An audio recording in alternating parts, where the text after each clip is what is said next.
sitting in first class next to a guy who had a $2,500 suit on. It was the nicest suit I've ever seen in my life. I could see my face in it. I was fixing my hair. I mean, the thing was waterproof, for goodness sake. It was a sweet suit. And I looked at him and we started talking. I said, that's the nicest suit. And you can imagine me sitting in first class. I had my sweats on. That's a nice suit right there, buddy. How you doing? He said, I said, what do you do for a living? He says, I work for the Defense Department. I went, you do what? You work for the Defense Department with that suit on? You must be at a level where you're not allowed to tell me what level you're at. What level are you? He said, you can't ask that. I said, okay. You could probably kill me with your pinky.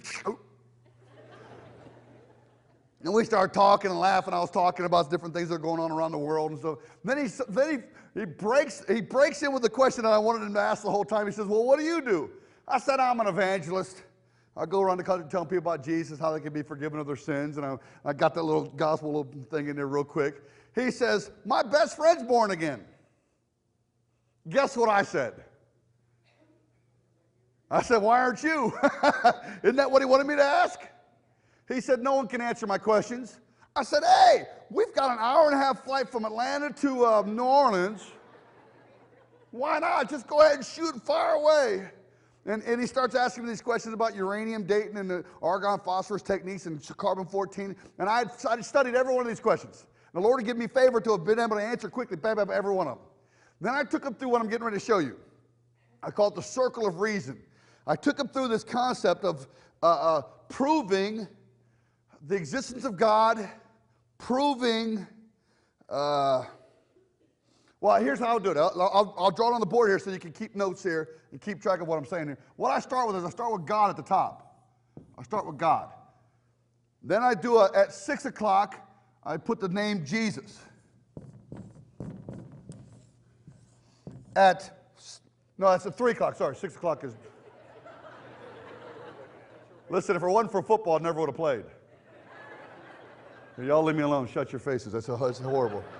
You see how quick you responded to that? That was horrible. I thank the Lord for the Holy Spirit. Okay, so watch this now. So at a butcha o'clock, put the word miracle. And then at 9 o'clock, the word Bible. Then I draw an arrow from each of these to each of these. Bam, like that. Like a clock around the circle. Arrows like that. Then I draw an arrow across, circle from Bible to Jesus, from God to miracle, draw arrows like that. And I call that the circle of reason. Now, I thought I got it from a guy named R.C. Sproul in seminary at Columbia International University in my apologetics class. But I looked over my material and called the professor, and it wasn't R.C. Sproul. We could not figure out who came up with this. I didn't come up with this, so don't think, oh, that's impressive. I played football. So watch this now.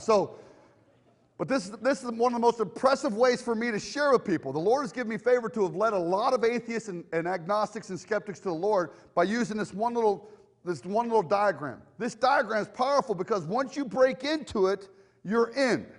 And all of them prove each other, which is pretty impressive. Now notice where Bible is. I never start with Bible. Bible's at 9 o'clock. I end with Bible. It's very difficult to prove to a skeptic that the Bible's true. Very difficult. Now I'm going to show you some techniques on how to do that. It's not impossible, but the best way to start, the best place to start is to start with the existence of God.